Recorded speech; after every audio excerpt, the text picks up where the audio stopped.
Nous sommes de retour sur le plateau d'Africa 24 pour la suite de ce débat qui pose aujourd'hui la question de savoir la stratégie de l'Afrique pour obtenir un siège permanent au Conseil de sécurité des Nations Unies. Pour nous, chers téléspectateurs, vous qui venez de nous rejoindre, sachez que nous sommes en direct du Rwanda, une émission organisée en marge du sommet de l'Union africaine qui se tient ici au Rwanda, le pays des 1000 collines. Nous avons été rejoints sur ce plateau par un invité qui a été annoncé en tout début de l'émission. Il s'agit bien entendu de M. André Gakwaya, il est journaliste et analyste politique. Merci beaucoup, M. Gakwaya.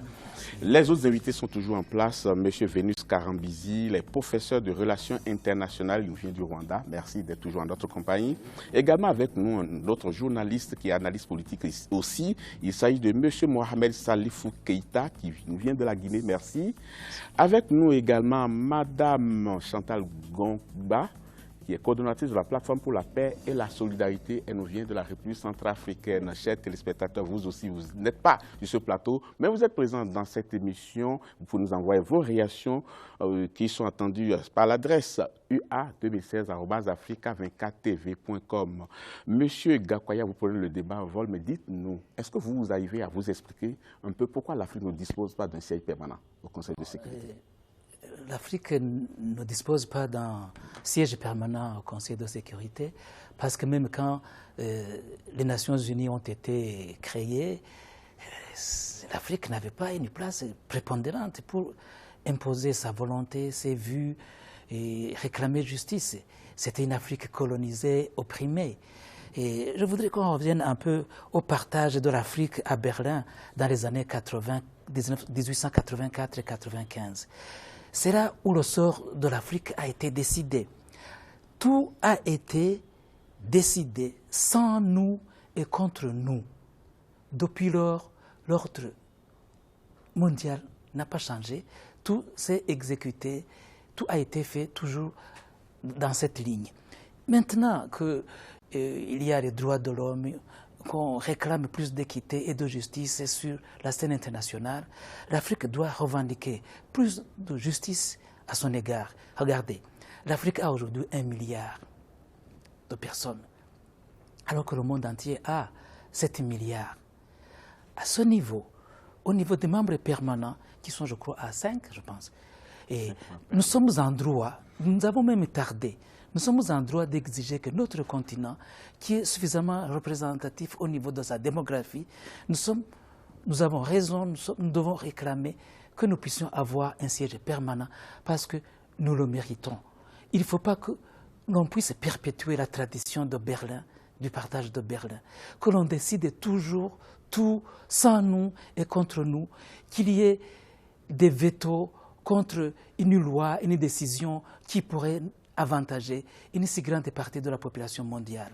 Et à ce titre, j'ai la conviction, j'ai l'espoir que les gens sont épris de justice et d'équité et qu'à ce titre, ils vont nous comprendre et nous accorder ce siège. Monsieur Salifou Keïta, l'Afrique a d'énormes ressources qui suscitent quand même des convoitises au niveau des grandes puissances de ce monde. Mais est-ce que les Africains arrivent, ou bien je veux parler des dirigeants surtout, est-ce qu'ils arrivent à jouer sur ce cordon-là en disant, bon, si vous ne faites pas ceci, voilà ce que nous sommes capables de faire contre vous. Est-ce que vous sentez même un début d'une imposition pareille?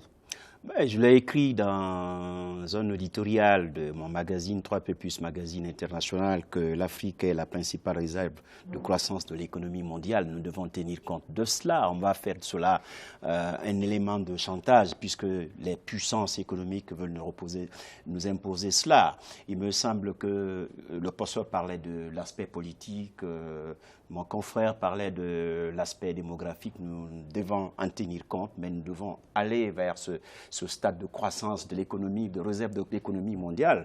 Les économies africaines sont performantes. Je dis performantes parce que nous avons les ressources minières les plus importantes dans notre continent. Et je pense qu'il faut les développer avec toutes les puissances économiques qui veulent le faire dans notre continent, comme cela a été tout le temps. Mais je reviens un peu à ce thème que Léopold Sédar Senghor avait développer. Il s'agit là de détérioration des termes des échanges.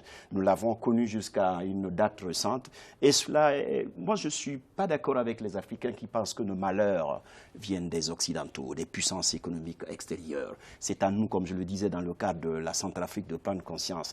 Et aujourd'hui, nous avons cette puissance. Je prends pour exemple, je le disais au professeur, ce pays, c'est un civisme.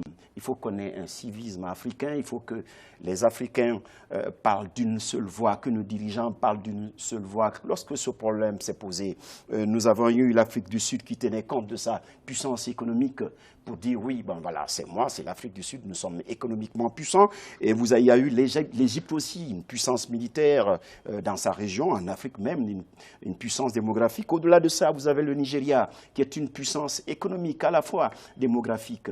Mais mettons tout cela ensemble pour que nous puissions demander à ces messieurs qui, à Berlin, nous ont divisés et puis créant la Société des Nations en venant aux Nations Unies. Et pour que nous soyons, pour qu'il y ait une question d'équité pour cela. Et je pense que nous en avons les moyens, nous avons de la diplomatie pour cela, nous avons des lobbyistes formés dans ce sens. Il faut que l'Afrique se fasse entendre. Et il est temps. Je pense que ce sommet de Kigali va permettre aux Africains de se faire entendre. Madame Kongba, quand on met tous les atouts dont dispose l'Afrique, quand on met tout ensemble, que ce soit la taille de la population, que ce soit la richesse de nos sous-sols, que ce soit les matières premières dont on dispose, quand on met tout ensemble, ajouter aux ressources humaines importantes avec de grands intellectuels sur le continent, alors par où il faut prendre par quel bon bout il faut prendre maintenant pour amorcer les choses, ou bien on va continuer à évoluer en rang dispersé, et quelle doit être la stratégie pour que désormais on puisse parler d'une même voix? C'est que nos dirigeants doivent s'unir et s'entendre entre eux. Les présidents africains sont divisés. Ils ne sont pas unis dans leurs décisions. Et c'est ça le problème. Nous sommes plus puissants et plus forts que les autres. Mais nous sommes devenus faibles parce que chacun veut tirer le drap sur de son côté. De son côté. Et donc, c'est ça le nœud de ce problème. Il faudrait que nos dirigeants s'unissent, qu'on s'entende et qu'ils prennent une décision. Ils réclament leurs droits. C'est leur droit. Nous, les Africains, nous avons ce droit de siéger. Nous avons ce droit de siéger. Et qu'on le veuille ou non, un jour, on y arrivera. Monsieur Gakwaya, c'est vrai qu'on n'a pas encore octroyer ce siège permanent à l'Afrique, que déjà certaines voix se lèvent pour dire « Ah non, ce sera moi, ce ne sera pas l'autre ». Est-ce que dans ces conditions, il est capable vraiment de s'unir un jour? Je vais compléter, madame. Oui. Et au niveau de l'Union africaine, il y a une volonté de parler d'une même voix dans le concert des nations. Vous avez dit volonté. Il y a cette volonté, oui. Et cela a été réalisé dans certaines conférences mondiales où des décisions doivent être prises. Regardez pour le changement climatique, les réunions sur le changement climatique. Dans les différentes formes de négociation, l'Afrique était représentée par le Premier ministre éthiopien, Meles Zenawi. Et à ce titre, l'Afrique est allée dans les négociations d'une même voix. Et il a revendiqué certaines choses qui ont été accordées au niveau des négociations. Cette façon de travailler, j'en suis convaincu, et même les leaders de l'Union africaine en sont conscients, cette façon de travailler, unie au niveau du Conseil des Nations, doit se poursuivre, et c'est la stratégie qui a été adoptée. Dans cette même ligne, quand nous allons demander d'entrer dans le Conseil permanent des Nations Unies, être membre permanent des Nations Unies, l'Afrique ne va pas se diviser. Nos présidents ne seront pas divisés, ne vous en faites pas. Qu'est-ce que vous voulez faire dire? Sur quoi vous fondez votre optimisme? Et ce qui a été fait au niveau du changement climatique, oui, à Rio, en Europe et récemment à Paris, et ça a été fait, l'Afrique a parlé d'une même voix. Et elle a atteint ses objectifs. C'est peut-être une exception, et surtout sur des questions qui ne nous impliquent pas directement. Par rapport, par exemple, au conflit qu'il y a sur le continent, est-ce qu'on fait toujours l'unanimité par rapport à la méthode de règlement? cette même stratégie qui a prévalu et qui doit apporter des fruits à l'ensemble du continent, il n'y a aucune raison de ne pas continuer à l'adopter. C'est notre seule voie du salut dans le concert des nations. Et un chef d'État, comme vous le disiez, un président ou une autorité, quand un seul peuple a parlé d'une même voix, je ne crois pas qu'il y aura des pays. Je garde ce ferme espoir qu'il faut avoir confiance à notre continent, à notre peuple. Nous ne devons pas commencer déjà à nous imaginer des diversions, des divisions, alors que nous travaillons. Ce ne sont pas des imaginations, hein, c'est une réalité qu'on constate sur le continent. Ne faisons pas de l'angélisme. D'une manière ou d'une autre, on sent quand même sur des questions cruciales, sur un nombre de questions cruciales, les Africains n'arrivent pas à faire l'unanimité. Vous êtes d'accord avec moi? Nous devons travailler de ce côté, surtout à partir de ce sommet, pour que dans les discussions qui sont en train de se poursuivre ici à Kigali, il y a moyen de faire une recommandation, de parler avec ceux qui dirigent et ceux qui sont dans ces conférences, dans cette conférence de Kigali, dans ce sommet, au niveau des experts déjà et même des ministres. Il y a moyen de donner un témoignage, de mettre en garde ceux qui nous dirigent, ceux qui président aux destinées de l'Afrique, leur dire de faire attention, de privilégier toujours ce qui a un intérêt pour l'ensemble du continent. Et à ce titre, j'étais là à l'ouverture du sommet ici à Kigali hier. Madame Zuma a dit à l'ensemble des délégués qu'il y a certes des bailleurs qui nous donnent de l'argent pour nous appuyer, parce que le continent financièrement n'est pas suffisamment outillé. Mais ces mêmes personnes qui donnent l'argent nous dictent des actions à mener. C'est ce qui se passe normalement. Elle a dit, attention, messieurs les délégués, prenez toujours à l'esprit que vous devez faire ce qui est dans l'intérêt de vos populations et non pas aller de côté.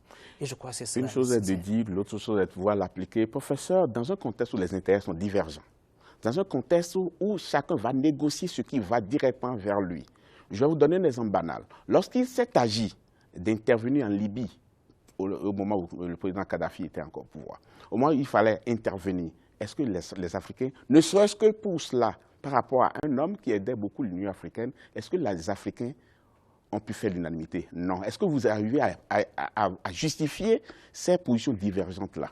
Pour résoudre ce problème, je pense que nous devons faire une évaluation globale. Je trouve que l'Afrique est beaucoup plus unie que désunie. Parce que nous devons éviter de nous laisser influencer par les médias mondiaux qui présentent de l'Afrique toujours les échecs. Il y a aussi des réussites. Et le fait que même l'Union africaine tienne ensemble toujours, c'était une réussite. Le fait que les Africains ont envoyé des troupes en Centrafrique, au Darfour, en Somalie, et sont des réussites. Et il y a aussi des échecs, bien sûr. Mais nous devons éviter de mettre en évidence les échecs et oublier, les hypertrophier et oublier les réussites. Mais pour résoudre les problèmes, d'obtenir pour l'Afrique un siège ou des sièges permanents au sein du Conseil de sécurité, comme cela doit passer inévitablement par l'Union africaine. Le seul cadre valable pour que les Africains harmonisent leurs vues entre eux.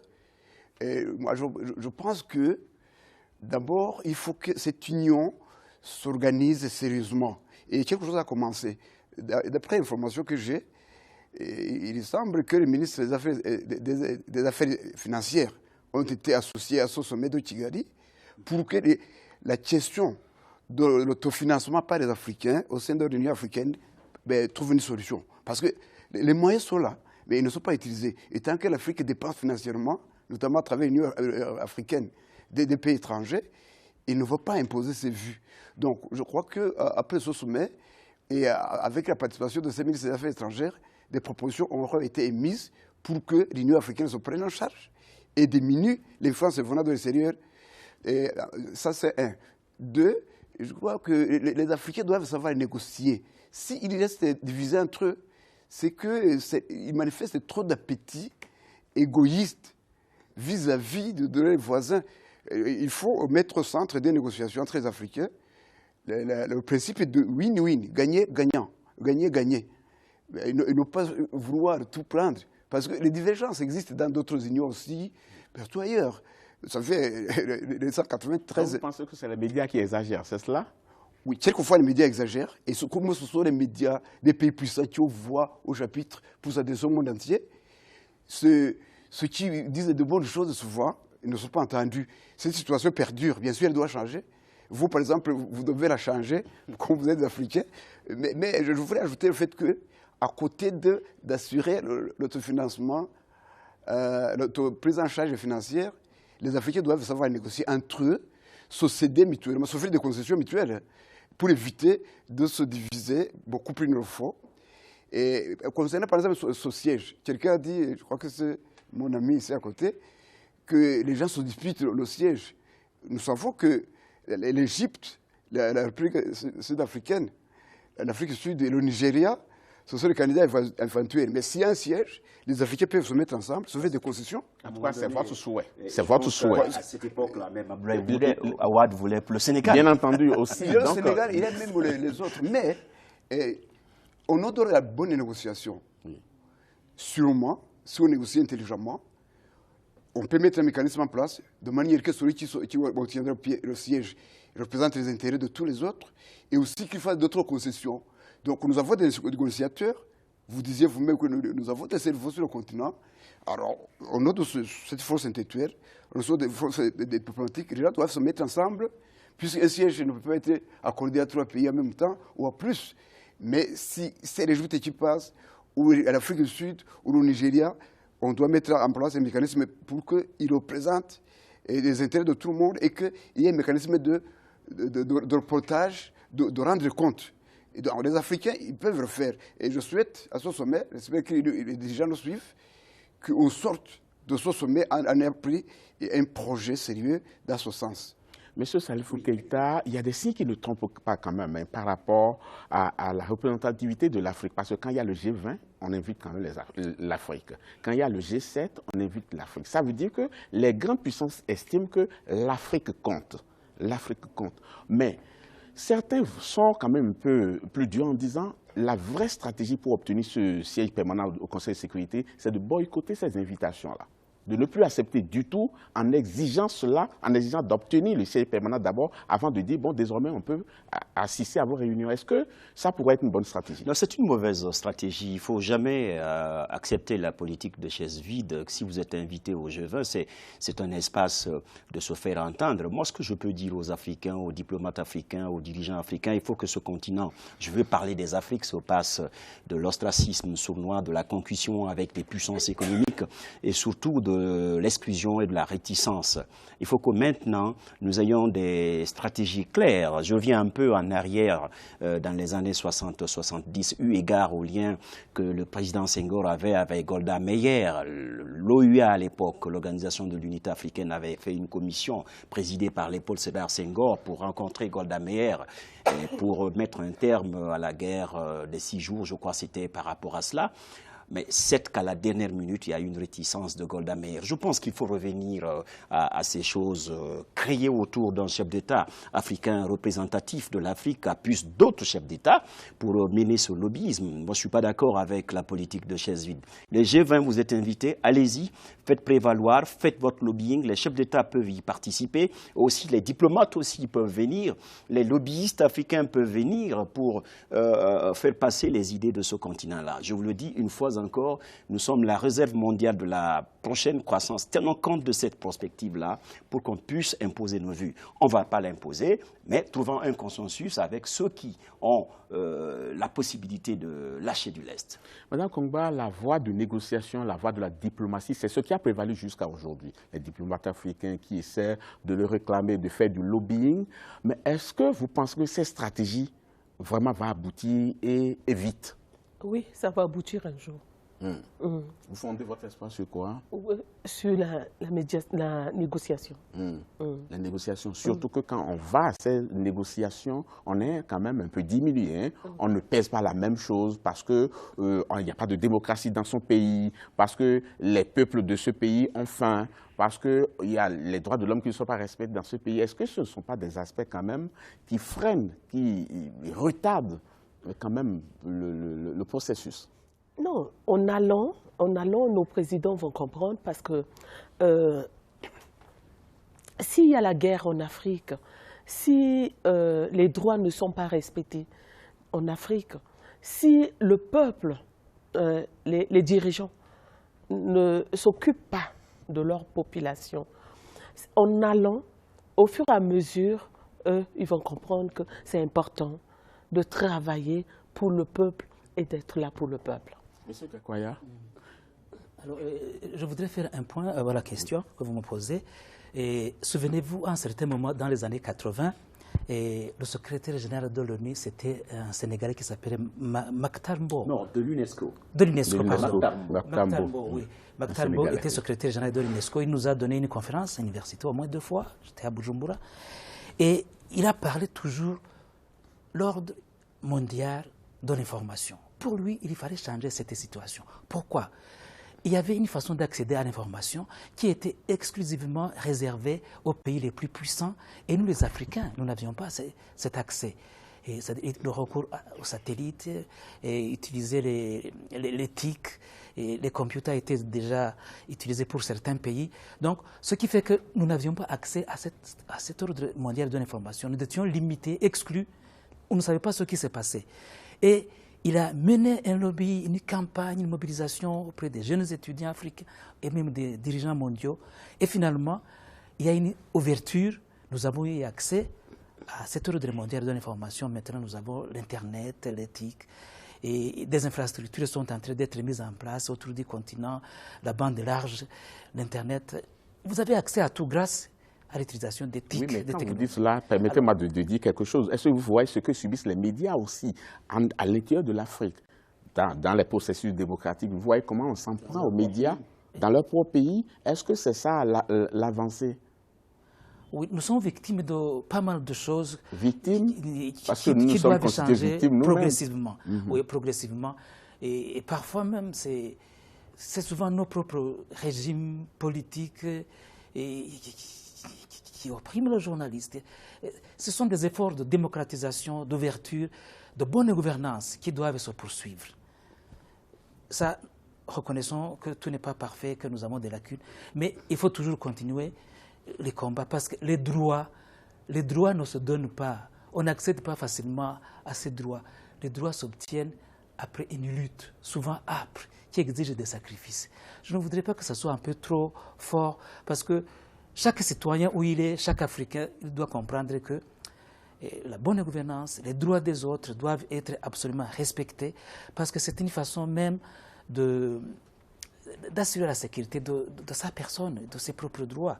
Parce que quand vous ne les accordez pas, demain, vous quitterez par d'autres méthodes qui sont parfois inhumaines. Professeur Karambi, corrigez-moi si je me trompe. Hein.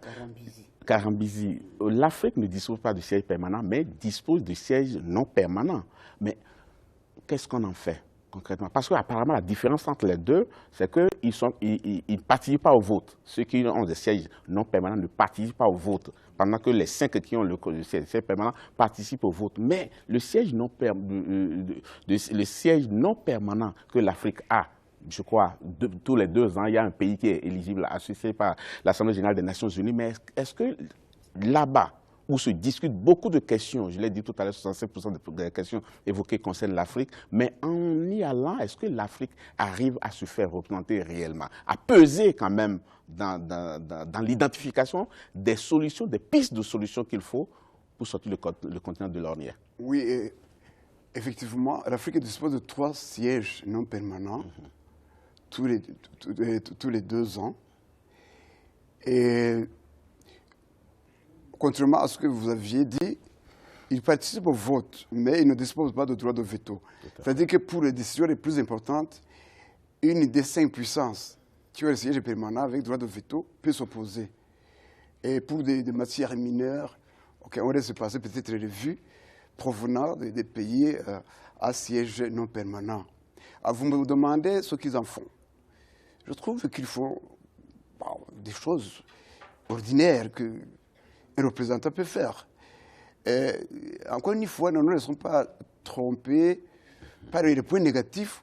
Nous devons approcher tous ces phénomènes avec d'une vue sélective et nuancée. Parce que nous ne focalisons pas sur les échecs. Quand Madame disait tout à l'heure, par exemple, qu'en Afrique, il y a la guerre partout. Non. Nous devons dire que dans certains pays, il y a des guerres. Et nous devons dire que dans certains pays, il y a refus de droits aux médias. Mais même dans ces pays, le refus n'est pas total, etc.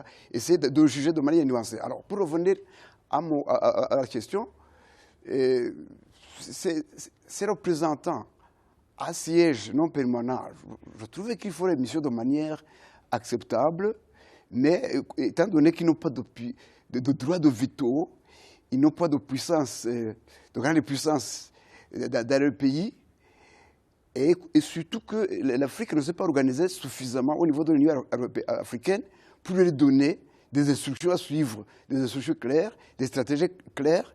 C'est ça qui fait que peut-être le travail n'est pas tout à fait satisfaisant. Alors pour corriger cela, je trouve qu'à travers l'Union africaine, il faut peut-être une réunion express pour cette affaire de représentation réelle. Et on étudie, on met en place des stratégies, on met en place des mécanismes de mettre à profit nos sièges non permanents en attendant d'avoir un siège permanent. On fait une délégation auprès des puissants, négocier entre eux, parce que je suis d'accord avec mon collègue qui a dit qu'il faut éviter la politique de la chaise vite. Par contre, avant d'être présent à ces grandes réunions où les puissants ont besoin de nos voix, nous devons leur dire, attention, nous y allons, mais vous aussi, vous allez appuyer ceci.